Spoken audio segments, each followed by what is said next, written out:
Merci Jocelyne. Alors tu me remercies pour d'avoir accepté ton invitation, mais je crois que c'est moi qui te remercie, hein. Parce que franchement, on passe une semaine extraordinaire, voilà, avec notre jury, les films. Alors on essaye de boire un petit peu moins, parce que moi j'ai démarré un peu trop fort. Et là je vois que même pour une masterclass, voilà, j'ai du vin. Donc on va peut-être boire un petit verre. Qu'est-ce que t'en penses, Marc Aurèle? On peut boire un petit verre, effectivement.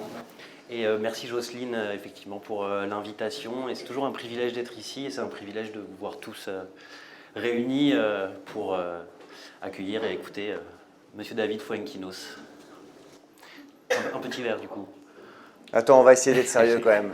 2-3 minutes et après on va, voilà, peut-être tout à l'heure. D'accord. Qu'est-ce que t'en penses? Bon, ok, non, on y va, allez. Vas-y, allez, je te sers un petit verre. En plus, ici, c'est très sympa. En fait, c'est quand même le seul endroit où on peut faire des rencontres. Ça serait sympa de faire ça à la Grande Librairie. Allez, à votre santé, hein. Voilà. Santé. Santé. Ok.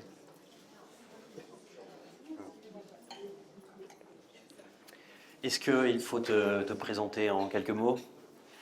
Je vais le faire. Donc, David Fuenquinos, 20 livres, des nouvelles, de la littérature jeunesse et du cinéma aussi, puisque c'est ce qui nous occupe, président du jury de cette magnifique 10e édition du Festival de Pauillac. Donc, David est un auteur reconnu, célébré, récipiendaire du prix Renaudot, entre autres, pour Charlotte en 2014, révélé par le très beau La Délicatesse en 2011 et qui a fait l'objet d'une très belle adaptation sortie 2 ans plus tard. On va commencer cette discussion par le cinéma, et puis ensuite on raccrochera un peu avec la littérature. Avec plaisir. On sait que ta rencontre avec la littérature, avec la lecture, s'est fait dans des conditions particulières, puisque c'était sur un lit d'hôpital quand tu avais Oui, 16 ans. ok. Euh, des conditions malheureuses, mais au final, très belle carrière. Je voulais savoir, pour commencer, quelle a été ta rencontre avec le cinéma en tant Ah, le que cinéma. Alors, spectateur? le cinéma, c'est arrivé assez tôt, en fait. Moi, j'étais pas issu d'un milieu culturel, mais mon frère était un peu plus âgé. Il était très cinéphile. C'est vrai qu'il apportait des films à la maison. Voilà, on enregistrait les films. Mais pas issu d'un milieu culturel, tu viens de le dire. C'est vrai que moi, l'élément marquant de ma vie, c'est à 16 ans, je tombe gravement malade. Je suis opéré du cœur. J'ai passé des mois à l'hôpital et c'est vrai que je me suis mis à ce moment-là à lire, à écrire. Et puis, d'une certaine manière, voilà, tous les gens qui sont confrontés à une maladie grave déverrouillent une forme de sensibilité. C'est vrai que quand je suis sorti, après, je me suis mis voilà, à aller voir des films, à aller dans les musées, à lire, à avoir un rapport à la beauté, à la sensualité de manière assez obsessionnelle à ce moment-là. Mais c'est vrai que j'ai davantage écrit entre 15 et 25 ans. Je me rêvais, enfin en tout cas, les mots étaient ma façon de m'exprimer. Donc j'imaginais, j'espérais pouvoir un jour devenir écrivain. Le cinéma me paraissait quelque chose de totalement lointain, fantasmé, impossible à atteindre d'une certaine manière. Et c'est vrai que c'est plus tard, quand j'ai publié des romans, mon frère, lui, travaillait aussi dans le cinéma en tant que directeur de casting, qu'on s'est retrouvés, qu'on a commencé à réfléchir ensemble à des projets. Et donc on a d'abord fait un film qui s'appelle, un court métrage qui s'appelle Une histoire de pied. Je vous le déconseille clairement.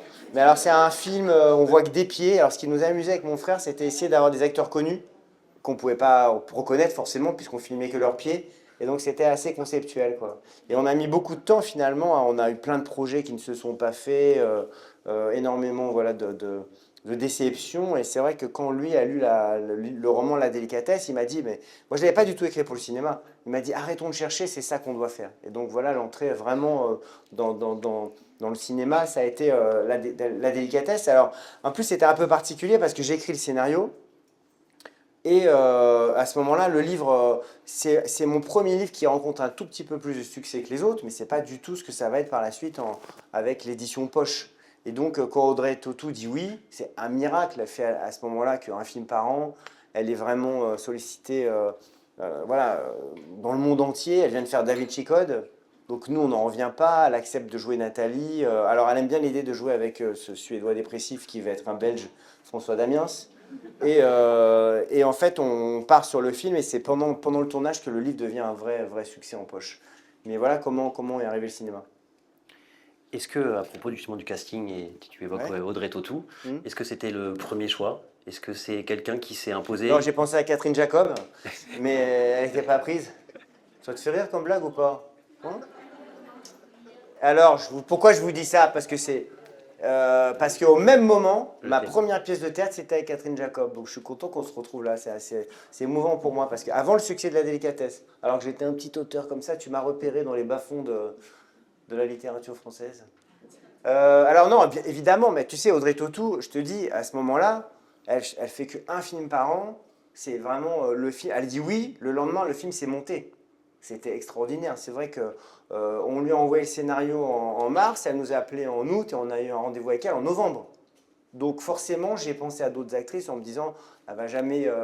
On a tenté en fait comme un pari un peu fou. C'était notre premier film et en fait, on est arrivé au bon moment où justement, elle avait fait des gros films. Elle voulait faire un petit film avec les frères Fuenquinos. Elle se dit, ça va être un peu improbable. On n'y connaissait pas grand-chose. Et puis surtout, elle a adoré l'idée de jouer avec François Damiens. Et moi, c'est vrai que pendant un premier temps, on a cherché un Suédois. Parce que La Délicatesse, c'est une histoire d'amour entre une veuve et un Suédois dépressif. Et donc on voit des Suédois, mais on se dit, bon, ça va pas être très intéressant. Et puis d'un coup, je vois que physiquement, François Damiens, c'est exactement la tête de Marcus. Et je me dis, c'est pas possible. Mais alors, on va le voir, on lui dit, écoute, on a une comédie romantique à te proposer, rôle principal avec Audrey Tautou. Donc là, il tourne la tête, il croit que c'est une caméra cachée. Il se dit, tiens, c'est pas possible. Moi, je le voyais dans les caméras cachées. Il était pour moi complètement fou. C'était François Lambrouille. J'avais du mal, dans un premier temps, à imaginer voilà, qu'il puisse jouer ce personnage très introverti, un peu atypique. Mais quand je l'ai rencontré, il était arrivé un peu en retard, tout rouge, presque en s'excusant à chaque phrase. Je me suis dit, c'est pas possible, c'est Marcus.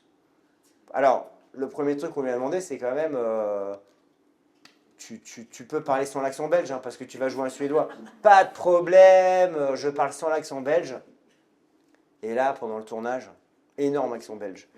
Donc, on se dit déjà que c'est un premier film.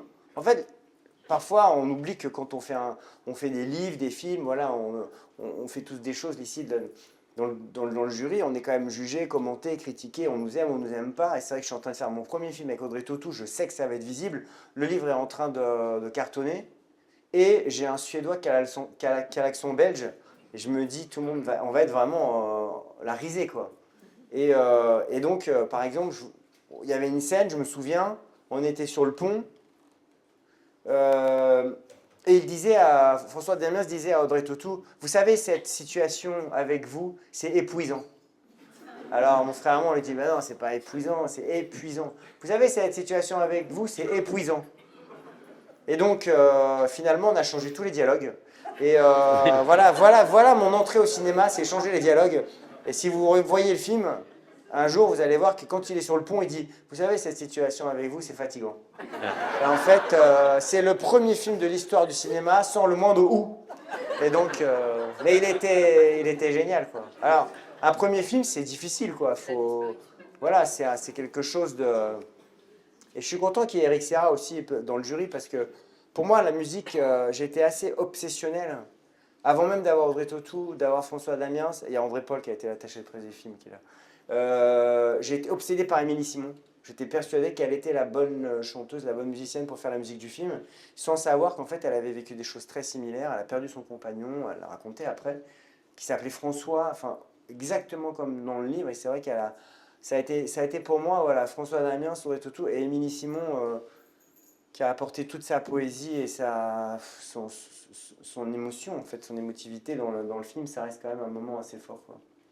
Mais à l'époque, le festival de Pauillac n'existait pas. Alors on s'est dit, viens, on va faire un deuxième film. Voilà. À propos de cette adaptation, évidemment dans le cinéma il y a énormément d'œuvres qui sont adaptées d'abord de romans, de nouvelles, qui ne sont pas des idées propres et originales aux auteurs du film en question. Et puis il y a des films qui sont adaptés. En réalité, il n'y a pas beaucoup d'auteurs de romans qui adaptent eux-mêmes leur œuvre au cinéma. Quand on Bah, il y a lit, Philippe Claudel, il n'a pas fait justement, pardon, j'allais dire une bêtise, qui est aussi réalisateur, mais tu as raison, on en parlait tout à l'heure, qui est avec nous pendant il n'a pas adapté ses romans. Oui. moi c'est une question qui Donc m'intéresse. c'était une très bonne question. Ou une très bonne remarque, je veux dire. Oui. Ouais, c'est vrai. Non, mais En général, les auteurs qui adaptent leurs livres, c'est assez mauvais. Alors ça, il faut... Là, chacun réfléchit à des exemples. Non, mais le film La délicatesse est différent sur beaucoup d'aspects du roman. Mm. Il y a un personnage dans le film, au moins un personnage qui n'apparaît pas dans le roman. Il y a des ellipses, il y a des... euh, comment s'est passé ce propre travail d'adaptation? En tout Euh, cas, ouais, tu as raison. C'est-à-dire que souvent, quand on adapte un livre, alors c'est surtout si l'auteur est vivant, les auteurs qui adaptent des livres se disent, voilà, il faut être un peu fidèle parfois. Voilà, ils s'encombrent un peu de justement ce sentiment comme ça de ne pas vouloir trahir, comme on dit souvent. À partir du moment où j'ai écrit l'adaptation de mon propre roman, je me suis trahi tout le temps. J'ai réécrit l'histoire pour le cinéma. C'est-à-dire que c'est pas tout à fait le même livre. Et enfin, le film et le livre ont cette différence-là quand même assez importante. Alors, parce que j'ai pu réécrire des scènes qui reprendre l'atmosphère, m'approcher de ce que j'ai voulu raconter dans le livre, mais d'un point de vue cinématographique. Donc ça, c'était une très grande liberté. Après, souvent, c'est vrai que quand on adapte un livre, et surtout un livre qui marche, alors nous, on était vraiment surpris parce que le livre marchait pendant le tournage, forcément, chaque lecteur se fait son propre film. Donc, quand le lecteur voit le film, il est toujours un petit peu déçu, puisque c'est pas forcément, je ne suis pas rentré dans la tête de chacun pour faire le film. Par exemple, c'était assez marrant parce que tout le monde me disait mais pourquoi vous avez pris Audrey Tautou? Déjà, c'était incroyable qu'elle ait dit oui. Parce que, en fait, les gens me disaient mais je comprends pas, parce que Nathalie, dans le livre, elle est blonde. Et j'avais jamais écrit la couleur de ses cheveux. J'avais écrit dans La délicatesse qu'elle avait une féminité suisse. Ce qui veut rien dire, hein.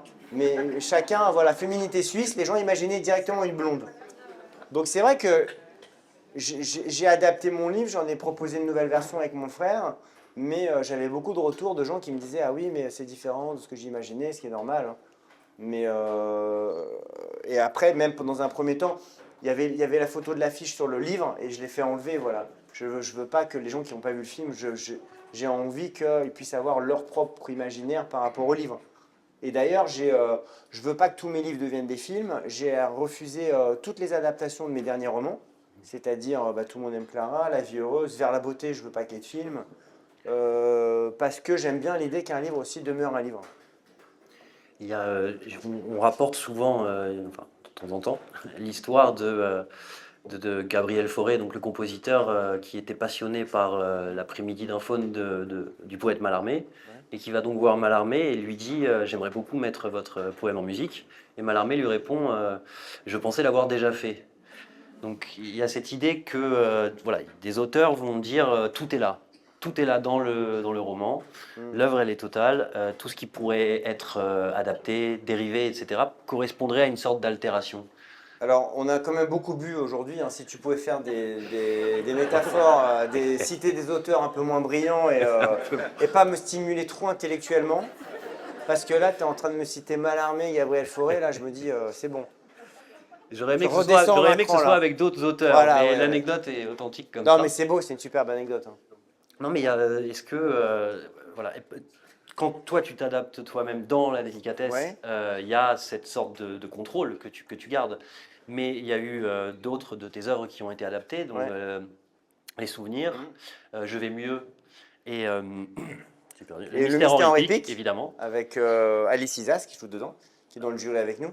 Alors, Comment ça se passe au moment de alors, transmettre ouais, à un autre à auteur? un autre auteur, alors c'est vrai que je me suis tout de suite dit, après, on voulait vraiment, ah, les chaises arrivent, on voulait, vraiment, voilà, moi je voulais continuer à faire du cinéma, et c'était très important pour moi de dissocier ma vie d'écrivain de ma vie de réalisateur, et donc je me suis tout de suite dit que voilà, j'allais pas réadapter une nouvelle fois un de mes romans. Et donc on a écrit après Jalouse avec Karine Viard, et puis notre dernier film qu'on avait présenté ici à Apollac, un film un sketch sur les fantasmes sexuels, les fantasmes. Voilà, ce ne sont pas des films adaptés de mes romans. J'ai eu beaucoup de propositions, j'ai confié effectivement. Moi, je voulais plus m'en occuper. On m'a proposé à chaque fois de réaliser mes adaptations. Les Souvenirs, ça a été incroyablement réalisé par Jean-Paul Rouve. Et c'est un grand, grand souvenir avec Annie Cordy, Michel Blanc. Ça, j'étais très heureux. J'ai écrit le scénario avec Jean-Paul. Moi, j'ai aucun principe. C'est-à-dire que je peux écrire le scénario ou Comme le Mystère en réplique, par exemple, Rémi Besançon, dont j'aimais les films, me dit voilà, j'ai envie d'adapter le Mystère en réplique, je pense à Lucchini. Il me convainc à ce moment-là et je lui laisse totalement libre. J'ai pas du tout participé au scénario et j'étais très content du. Donc pour moi, j'ai pas de vérité. Là, actuellement, je dis plutôt non en fait aux adaptations. J'ai aussi beaucoup d'adaptations théâtrales. Là aussi, j'essaie de ne pas m'en occuper. Il y a le numéro 2 qui marche, qui a très bien marché à Paris, qui va reprendre en septembre. Il y a un nouveau Charlotte aussi à Avignon. Je veux pas. J'ai retrouvé Audrey Tautou aussi pour une adaptation de Charlotte à la scène musicale. Là, je m'en suis occupé, hein, mais globalement, c'est vrai que pour moi, ce qui a été fait est derrière moi. Donc, je ne participe pas. Je suis pas du tout l'auteur qui est tous les jours sur le tournage. Non, à partir du moment où je cède les droits, c'est l'œuvre de la personne qui adapte. Et donc, pour te convaincre de faire une adaptation, est-ce que Du c'est... vin, Du vin. du Et aussi vin, des viticulteurs ont aussi des une idées petite de caisse films. là, une petite caisse. Quoi? Est-ce que c'est une rencontre de sensibilité, de goût commun Oui. pour le cinéma, pour le ouais? Non, après, c'est une rencontre avec le metteur en scène plus que le producteur. C'est-à-dire qu'il faut qu'il y ait une vision, voilà, plutôt. Mais après, c'est ce que je disais, c'est vrai que maintenant j'ai cette liberté de vivre de la littérature et je sais que voilà, c'est tellement un luxe extraordinaire. Donc c'est vrai que certaines de mes histoires, parfois on me propose voilà, de l'argent ou des contrats et que je peux me permettre de refuser si j'ai le sentiment que ça va pas, ça va pas apporter quoi que ce soit à l'histoire. Donc pourtant j'ai vraiment été très heureux. Si je parle par exemple du Mystère en épique, vraiment, quand on écrit un personnage de journaliste littéraire dépressif et puis après c'est incarné par Lucchini, c'est vraiment très plaisant, hein. Et j'étais très heureux de ce film. Donc j'attends de voir s'il y a une proposition intéressante, mais en tout cas, moi, j'écris pas. Tout le monde me dit, tiens, mes livres sont très cinématographiques parce que je raconte une histoire, il y a un début, un milieu, une fin. J'essaie de mettre le plus d'attention possible à raconter une histoire, mais ils sont cinématographiques parce que la littérature est censée produire des images dans l'esprit du lecteur, mais ils sont pas adaptables, c'est-à-dire que, enfin, facilement adaptables. Numéro 2 qui est un livre sur le casting d'Harry Potter, ça se passe sur 30 ans, dans deux pays. Pareil pour Tout le monde aime Clara, c'est sur 40 ans. Voilà, je facilite pas en fait l'adaptation. Est-ce que tu as des influences particulières au moment de faire par exemple la délicatesse? Hmm. Est-ce que voilà, tu penses à des grands cinéastes, des films qui t'ont plu particulièrement? Bah, je pense qu'on est tous, voilà, on est plusieurs à faire des films là dans le jury. Et puis voilà, même tout le monde, on est nourri du travail des autres. Après, ce qui est intéressant, c'est de voir comment tu modifies ça d'une certaine manière. Moi, mon influence peut-être au cinéma principal, c'était François Truffaut. Parce que je trouve que c'est un cinéaste extrêmement littéraire. Il a une façon littéraire de raconter certaines histoires. Et c'est vrai que sur la délicatesse, j'ai utilisé beaucoup la voix off. Alors, c'est marrant parce qu'il y a aussi Rodolphe qui est avec nous, qui est réalisateur. Et à l'époque, ici, il faisait beaucoup de ce qu'on appelle, c'est une caméra en mouvement, le stead. Et il a fait le dernier plan. Il a filmé le dernier plan de la délicatesse. Et pour moi, dans mes influences, alors c'est pas un plan à la Truffaut du tout, mais c'est une narration avec une voix off qui raconte finalement tout le parcours de ce personnage à la fin en un plan. Et c'est vrai que ça, c'est plutôt. Mes influences, elles viennent plutôt voilà, du cinéma français, même des années 70. Voilà, j'aime sauter, j'aime Piala. Après, je me nourris à énormément de cinéma, mais c'est comme la littérature. La littérature, on ne devient pas écrivain si on n'a pas beaucoup lu, je pense. Et après, on digère finalement les gens qui ont été très importants. Moi, je me souviens, j'ai écrit pendant des années, puis un jour, j'envoie un manuscrit par la poste. Il est refusé partout. Et puis, j'ai un coup de fil des éditions Gallimard. Je crois à une blague, hein, je me dis, c'est quelqu'un qui me fait une blague, c'est pas possible. Et le mec des comités Gallimard me dit, ah, j'ai lu votre roman, enfin, Jean-Marie Laclaftine l'a lu, il est très intéressé. Je sens chez vous vraiment l'influence de Robert Walser. Et j'ai dit, ah oui, oui, bien sûr, évidemment, Robert Walser, ce vieux Robert, quoi. Et je l'avais jamais lu, je savais même pas qui c'était, parce que tu as compris que j'étais inculte. Mais en fait, pour moi, il faut pas qu'on puisse voir nos influences. Je pense que c'est ça finalement, c'est qu'on a digéré les gens qu'on admire et qui sont importants. Est-ce que le succès de la délicatesse, puisque bon, c'était un succès public et il y a eu deux nominations au César, où est-ce que ça se place par rapport au succès du livre? Est-ce que c'est plus immédiat? Est-ce que c'est... Non, le vrai, enfin, la vraie folie, ça reste le succès du livre. Parce que moi, j'ai été un auteur plutôt confidentiel. Pendant 10 ans, voilà, j'avais quelques lecteurs, j'avais des prix littéraires, j'étais un auteur Gallimard, voilà. Mais ça restait quand même assez confidentiel. Je me souviens, moi, par exemple, là, vous êtes très nombreux, ça me touche, hein. Je me souviens d'une rencontre littéraire, je suis arrivé comme ça, bah, avec l'animateur, journaliste, et puis il n'y avait qu'une seule personne présente. Et c'était une femme, et elle m'a dit, Monsieur Fontinos, je ne sais pas du tout qui vous êtes. En fait c'était dans une Fnac, et en fait, elle avait oublié ses clés, et elle traînait dans la Fnac en attendant que son mari rentre à la maison. Donc, en termes de loose, tu vois, j'ai connu des années. C'est une belle histoire. C'est une vraie histoire, hein. Non, mais c'est une belle histoire. Ah oui, c'est une belle histoire. Mais si tu veux, en fait, La délicatesse, c'est un livre qui est le premier tirage de 4000 exemplaires. Personne ne me dit quoi que ce soit. Le livre, c'est le seul de la rentrée 2009 qui est sur toutes les listes des prix littéraires, Goncourt, Femina, Renaudot. J'ai rien au bout du compte, mais c'est quand même un tournant pour moi. Je suis très soutenu par Pivot, enfin, c'est assez émouvant. Et puis, le livre sort en poche pendant qu'on tourne, et il est resté en tête des ventes pendant 1 an et demi. C'est-à-dire, il s'en est vendu 1,5 million. Je dis pas ça enfin, je mets aucune attribution égotique là-dessus. C'est-à-dire que j'ai été stupéfait en fait. C'est-à-dire que l'été 2011, je voyais, c'était Truman Show. Je voyais tout le monde lire le livre autour de moi. J'étais un peu comme la femme de ménage maintenant, vous voyez. Et c'était complètement déstabilisant. Un film avec Audrey Tautou qui fait 800 000 entrées, voilà, c'est magnifique, hein, mais c'était moins surréel que le destin du livre, quoi. Mais après, pour moi, ce qui a été très important dans ma vie littéraire, c'est que ça m'a donné une liberté de vie. Je pouvais m'arrêter et penser à mon travail.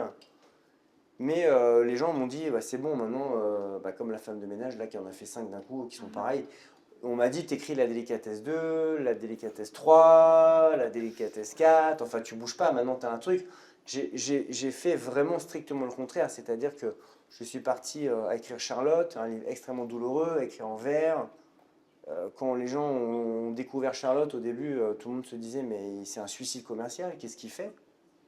Et en fait, le livre a eu un destin encore presque plus fort que la délicatesse, et les lecteurs se sont emparés, il a été le livre préféré des libraires à la rentrée. Et donc, ce qui m'a touché, moi, c'est de me dire, j'ai pas reproduit ce que j'ai fait, je suis allé sans cesse ailleurs. On aime ou on n'aime pas. Moi, j'ai plein de lecteurs qui me disent, bah, j'aime bien celui-là, j'aime moins celui-ci. Je comprends tout à fait qu'on puisse ne pas aimer mon travail, qu'on puisse le critiquer, mais j'ai tout le temps essayé d'aller ailleurs, de jamais refaire ce que j'ai fait. Alors parfois, voilà, par exemple, notre dernier film, alors le premier c'était La délicatesse, notre dernier film c'est Les Fantasmes, un film à sketch sur les fantasmes sexuels. Bon, bah là, ça a moins marché, on nous a pas suivis, mais on a proposé autre chose. Et c'est ça qui est aussi, voilà, c'est ça qui, pour moi, c'est ça qui m'obsède, c'est de me dire qu'est-ce que je vais faire maintenant. C'est pour ça aussi qu'au-delà du plaisir de passer des bons moments avec un jury très sympa et dans un cadre incroyable, c'est aussi intéressant de pouvoir. Moi, je suis dans plein de jurys littéraires, donc je lis des livres que j'aurais pas forcément lus, et là, voir des films qu'on n'aurait pas forcément vus. Voilà, on cherche en permanence une nourriture pour stimuler la création. À propos de Charlotte, il y avait effectivement une prise de risque, se dire ne pas refaire ce que tu avais pu faire avant. Et ça porte autant sur la thématique et sur l'histoire, puisqu'on n'est pas dans la pleine fiction, puisqu'on parle d'une personne ayant réellement existé. Mais en termes aussi de style, forcément, ça change beaucoup. Est-ce que justement ne pas refaire les mêmes choses, ça n'est pas seulement parler de la même chose, mais c'est aussi en parler différemment, c'est-à-dire Ah, c'est marrant que tu dis ça parce que alors, pour moi, prise de risque, le risque il est ailleurs. Il y a tellement de situations bien plus risquées dans la vie, mais en tout cas, j'étais persuadé quand je sors Charlotte que ça serait confidentiel. Je ne pouvais pas imaginer que les lecteurs vont me suivre et ça a été incroyable. De toute façon, c'est souvent, moi, tout ce que à chaque fois que j'ai pensé que j'allais obtenir des choses, je ne les ai pas obtenues et tout a été surprenant à d'autres moments. Par exemple, depuis 2-3 ans, c'est complètement fou. En fait, mes livres, notamment Vers la beauté, a été très suivi, enfin très commenté sur TikTok. Moi je suis sur Instagram depuis un an, donc j'étais pas à fond dans la modernité, hein. Et en fait, ça a fait des millions de vues et ça a généré énormément de jeunes lecteurs. Et ça me bouleverse. Moi, je lisais pas adolescent. Et donc d'arriver dans des dédicaces et d'avoir voilà, des fils de jeunes lecteurs, lectrices sur Charlotte, sur Vers la beauté, sur numéro 2, ça me touche, tu vois. Et ça, c'était pas du tout. Quand j'ai écrit mes livres, quand ils sont sortis à ce moment-là, c'était inimaginable. J'avais pas de jeunes lecteurs. Donc il y a quand même des choses qui sont surprenantes. Et Charlotte, ça a fait partie du miracle absolu. J'étais certain, moi, que ça serait. Je me suis dit, si 1000 ou 2000 personnes vont lire ce livre, ça va être extraordinaire. Ils vont découvrir Charlotte Salomon. Là, le livre a une vie incroyable. J'y travaille encore beaucoup, puisque Audrey Tautou, qui a arrêté sa carrière, je l'ai convaincue de remonter sur scène l'année dernière. On fait un grand spectacle musical sur Charlotte. Elle va revenir encore dans quelques mois. Donc c'est vrai que j'essaie d'aller ailleurs. Mais alors, ce qui est étonnant, c'est que j'ai mis du temps à comprendre. Et je réponds enfin à ta question. Là où tu as totalement raison, Marc Aurèle, c'est que j'avais souvent le sentiment d'écrire des livres très différents. Et c'est vrai qu'il y a des thématiques qui reviennent tout le temps. Donc, je parle tout le temps de renaissance, de mort, de seconde vie, de seconde chance, que ce soit dans la délicatesse, que ce soit dans la vie heureuse, dans Tout le monde aime Clara, évidemment, dans numéro 2 aussi, qui a un livre. J'étais tombé sur l'interview la directrice de casting de Harry Potter, qui raconte que voilà, ils ont auditionné des centaines de jeunes acteurs anglais, qu'à la fin, il n'en restait plus que 2.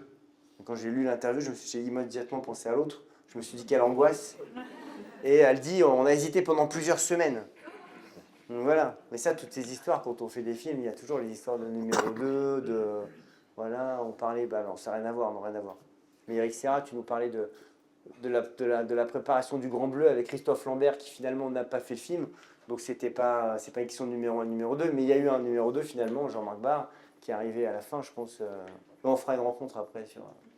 J'étais tellement content, moi, j'ai vu 8 fois le Grand Bleu quand j'avais 14 ans. Seulement. Ouais. Seulement 8 fois. Et donc on est devenus des vieux potes, Eric et moi. Ouais. Non, mais je voulais juste rebondir sur quelque chose que tu viens de dire à propos de Vers la beauté et de TikTok. Oui. C'est parce que là, on parle de littérature et de cinéma, et il y a Oui. des liens qui sont Oui. évidents entre ces deux pratiques. Bien sûr. On ne pense pas forcément que les réseaux sociaux et la manière dont on les vit, la manière dont on en parle, on ne s'imagine pas forcément que ça puisse entrer comme ça dans une magnifique un peu de collision avec la littérature. En tout cas, tu vois, on disait souvent que la nouvelle génération lisait moins, on parlait des réseaux sociaux avec ce que ça comporte de négatif. C'est aussi extraordinaire de partager les livres qu'on aime, de faire vivre des auteurs. Enfin, on voit à quel point ça rend vivant la littérature, hein. C'est pareil, il y a eu ça l'année dernière avec le film Le Consentement, Oui, adapté du livre de Vanessa Vanessa Springora. C'est vrai qu'il avait très mal démarré, il n'avait pas été vraiment très aimé par la critique, pas à Cannes, pas à Venise. Puis d'un coup, voilà, il y a toute une génération de 15-17 ans qui en a beaucoup parlé, et le film est monté à 600 ou 700 000. Donc il y a cette possibilité comme ça de partager les choses qu'on aime. Et alors moi je reçois maintenant tellement de messages sur Instagram, je reçois aussi beaucoup alors plutôt des jeunes filles qui se font tatouer le titre Vers la beauté. Donc ça c'est assez... je suis un peu le Patrick Borel de la littérature, quoi. Il est plus là, Patrick. Donc en fait on a... Je sais pas si c'est bien, c'est assez filmé, ça te rend compte? Celle-là, tu la coupes. À propos de la... Enfin, j'adore Patrick, c'était pas. Et voilà, c'est pour pas comparer, quoi, l'amour de la littérature. Putain, je m'enfonce là, mais. La délicatesse, la délicatesse n'est pas que le personnage de Nathalie, mais c'est aussi beaucoup le personnage de Nathalie. C'est un très grand personnage féminin. C'est devenu et Audrey Tautou l'incarne magnifiquement dans le film. Il y a plusieurs autres romans où tu t'attaches en fait à écrire et à faire vivre des personnages féminins.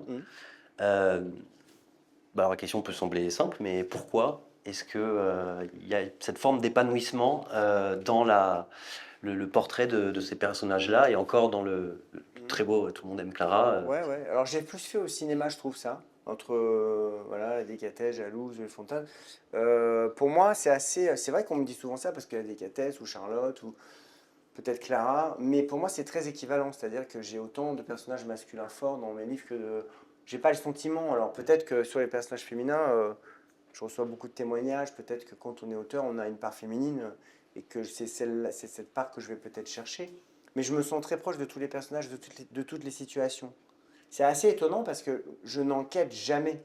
Je ne peux pas être parasité par la connaissance des choses. Pour moi, la littérature, c'est aussi un terrain comme ça de l'intuition, de l'empathie, de l'étrangeté.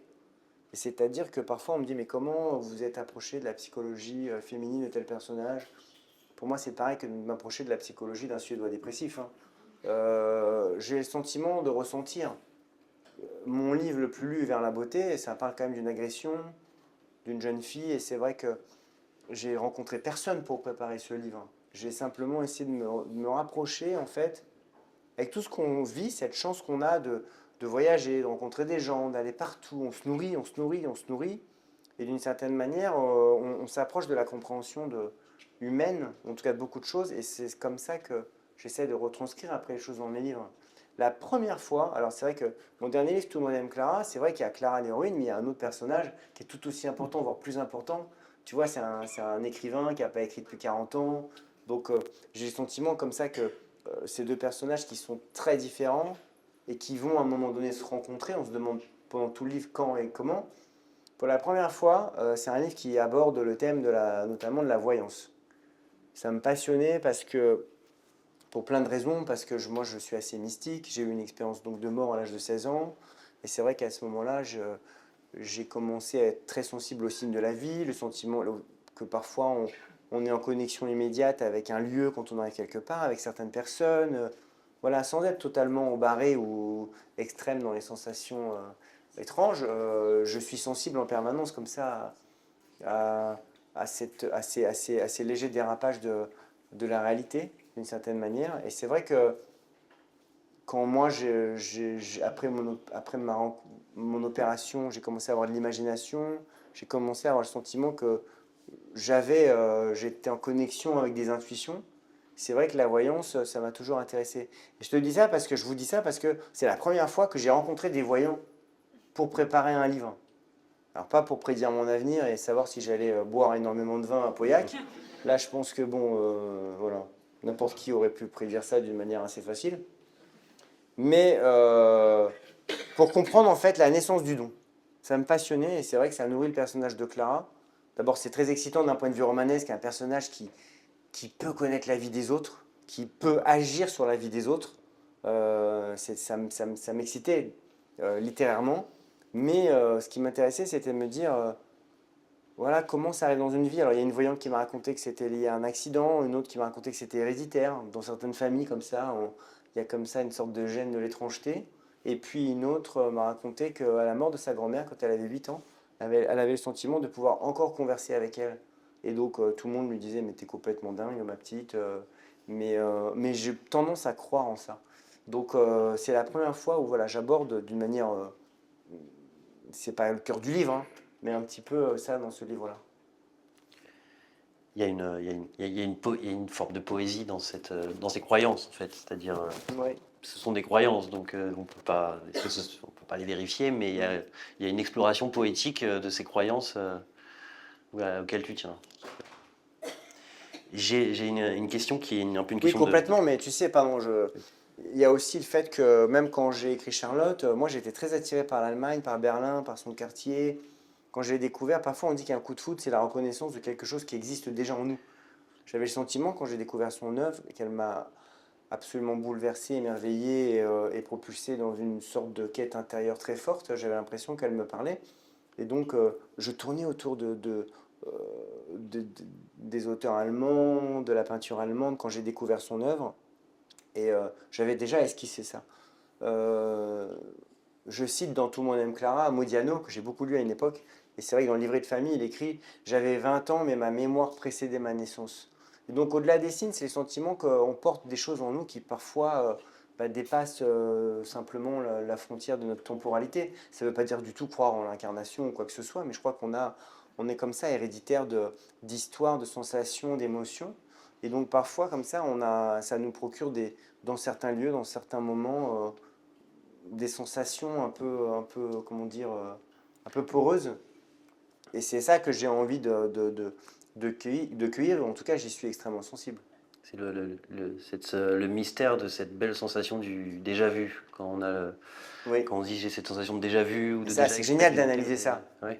Ça veut dire quoi? Alors parfois, les gens disent notre cerveau est en avance sur notre compréhension des choses. La beauté des vieilles âmes aussi. Quand on parle Oui, quelqu'un qui a une vieille âme, bien ça veut sûr. dire. J'y crois beaucoup, ça.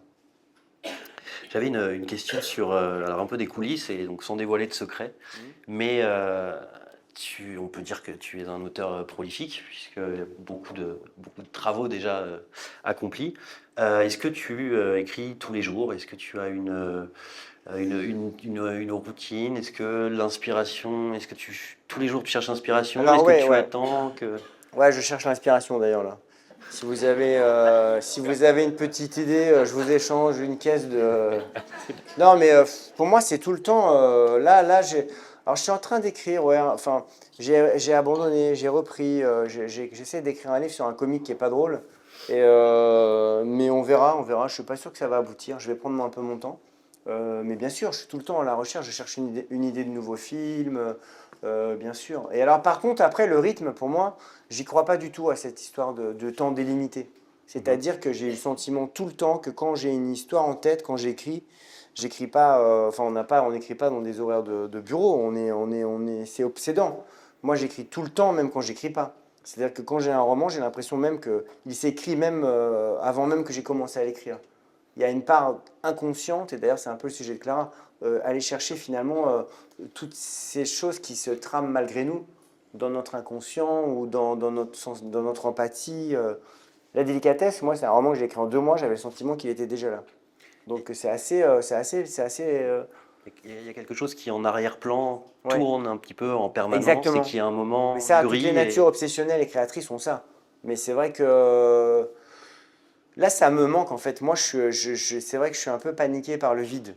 Et j'ai besoin comme ça d'avoir tout le temps une sorte de projet, d'avoir mon esprit voilà, encombré. Donc là, je suis venu à Pauillac pour me changer les idées, quoi. Dernière question avant que peut-être on permette au public de te poser quelques Bien questions. sûr. Est-ce que tu saurais dire avec quelle émotion tu aimerais que tes livres soient reçus, tes histoires soient reçues?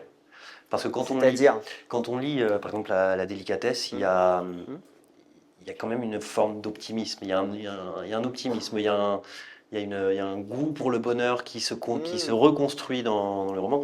Il y a je pense qu'il y a des auteurs qui se disent je veux transmettre ça, je souhaiterais que le public Ah oui, oui. comprenne ma... Bah, en fait, ça dépend de chaque livre, parce que c'est vrai que quand j'écris La Délicatesse ou Charlotte, je vais pas chercher les mêmes émotions.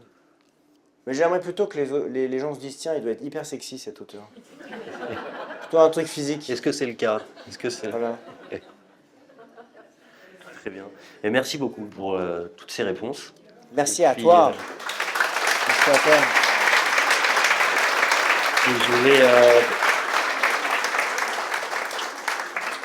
je vais transmettre mon micro à... Voilà, À Marine, merci. t'es là-bas.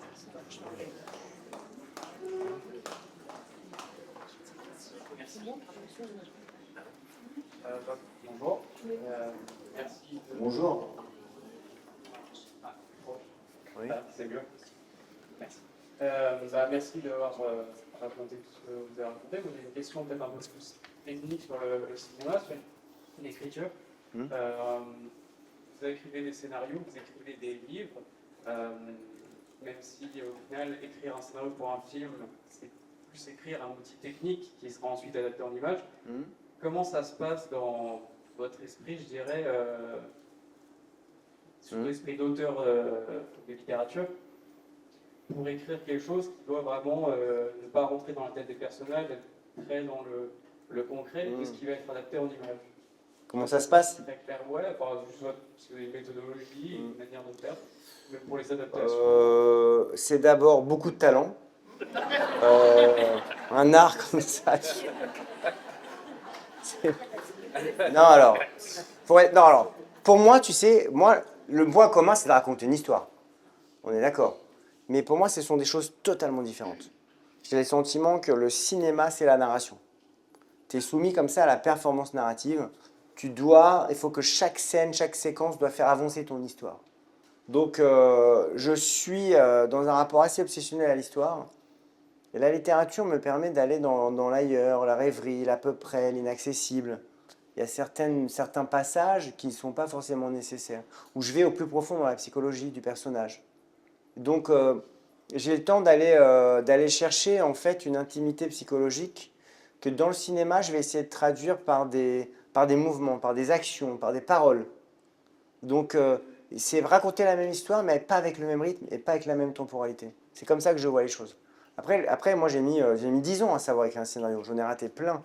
C'est quelque chose qui, voilà, ça met du temps, je trouve, à acquérir comme ça le rythme des séquences, la façon dont on... J'essaie d'écrire des scénarios, moi, qui sont assez peu modifiables après au montage. Sur mes films, en tout cas, j'ai écrit exactement ce que j'ai filmé et le montage était déjà... Donc j'essaie d'y réfléchir le plus en amont. Mais là, tu vois, je trouve ça difficile. Ça fait 4 ans que j'essaie d'écrire un nouveau film. T'as une idée? Je sais pas. Ah, ok, bon bah J'essaie bien. d'en écrire aussi, mais ça fait 5 ans. Ok, bon courage. Vous aussi. Une autre question?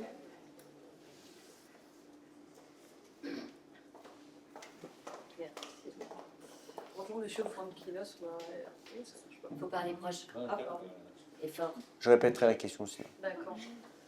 Bonjour Monsieur Frankinos, moi j'ai lu deux de vos livres, il y avait deux sœurs et Charlotte aussi, et Charlotte c'était assez marquant quand même. Et je voulais savoir c'était quoi le lien qui vous rattachait à Charlotte, du coup. Le lien qui me rattache à Charlotte, Oui, c'est ça. bah, c'est probablement le livre le plus important pour moi. C'est un livre qui, dans une vie, vivre ça, c'est quand même c'est très puissant. Parce que Charlotte Salomon était une artiste qui me fascinait, qui était totalement oubliée, voire méconnue, hein, vraiment. Et c'est vrai que moi, j'étais tellement admiratif de son œuvre. Pour moi, c'est quelqu'un en plus qui alors qu'elle est vraiment au bord de la folie, de la souffrance absolue, que elle est dans un désespoir total, elle va chercher à un moment donné dans sa vie la beauté au plus profond d'elle-même pour pouvoir se sauver. Et j'étais aussi fasciné comme ça par cette force de résilience, de courage, de combat. Elle combat contre la généalogie de sa famille, contre l'histoire. Et c'est vrai que j'étais très désespéré en fait de voir à quel point elle n'avait pas sa place dans l'histoire de la peinture. Et moi je voulais charlottiser tout le monde. Et c'est vrai que quand le livre, voilà, maintenant il a dépassé 1 million d'exemplaires, il est beaucoup étudié à l'école, les gens connaissent Charlotte Salomon. Et donc si tu veux, en termes d'intensité, pour moi ça a été à vivre. Dans ma carrière, j'ai pleuré 2 fois, le jour du Goncourt des lycéens et le jour où il y a eu la grande exposition à Nice, où tu vois, là où elle a été arrachée à sa vie, que les gens ont découvert son œuvre dans ce magnifique musée, ça a été très très fort quand même. Et donc je continue ma vie littéraire, cinématographique, mais comme je disais tout à l'heure, je continue toujours à travailler à sa mémoire. Là, dimanche dernier, j'ai découvert un nouveau spectacle encore à Avignon, donc j'ai donné des notes et tout ça pour que ça soit plus proche de ce que j'espère, mais ça me touche comme ça que les gens travaillent encore à sa mémoire. C'était ça ta question? Oui, c'est ça. Ok, super. Oui, Dans la famille Martin, oui, la famille Martin. tu peux faire un exercice qui consiste à aller vers les gens dans la rue, parce que tu manques d'inspiration, et tu te dis tiens, si je pose des questions, je vais essayer de trouver comme ça l'inspiration. Ouais. Ma question c'est, est-ce que c'était l'exercice que tu fais régulièrement, d'aller vers les gens et de trouver à travers des histoires comme ça, à gauche, à droite? Est-ce que tu crois que ce qui est écrit dans la famille Martin est vrai? Bien sûr. Ok, bah c'est super alors. C'est d'ailleurs plein de gens m'ont dit oh là là, il a plus d'imagination. Alors pour ceux qui l'ont pas lu, la famille Martin, au-delà du manque d'imagination, c'est l'histoire d'un écrivain qui se dit à un moment donné pourquoi je vais inventer une nouvelle histoire. Je descends dans la rue, je prends la première personne que je croise et j'ai mon roman. Et donc c'est ce qu'il fait. Il tombe sur Madeleine, 82 ans. Bon, il se dit il aurait préféré tomber sur voilà. Mais bon.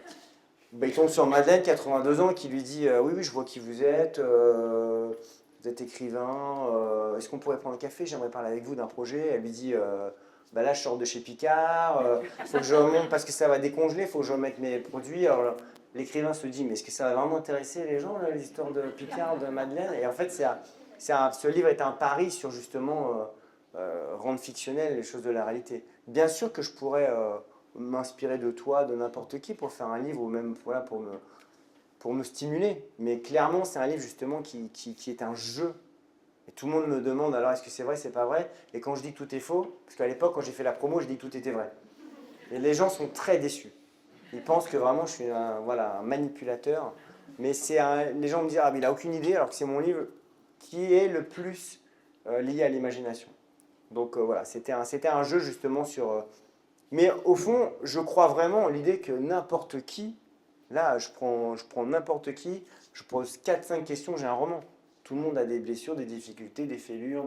Même les gens pas intéressants sont intéressants parce qu'ils ne sont pas intéressants. J'ai pas dit que vous étiez pas intéressant. Hein,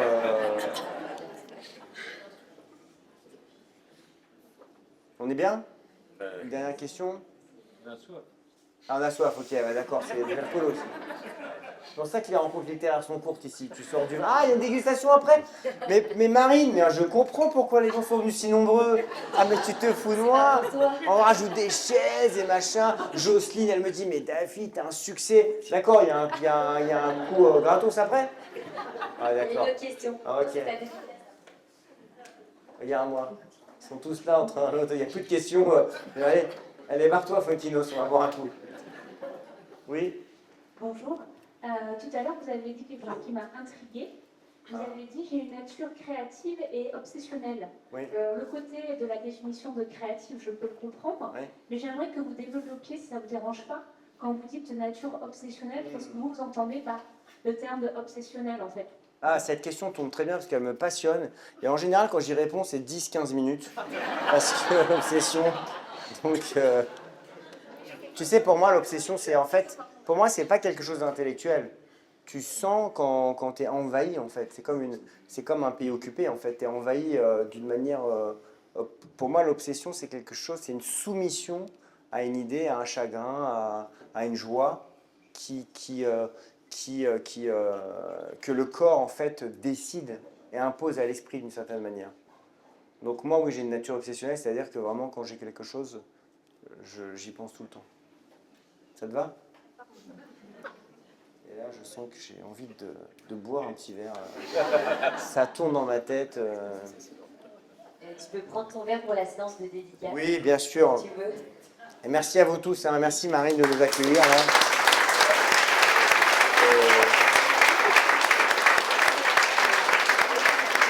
Merci Marc Aurèle. Merci David.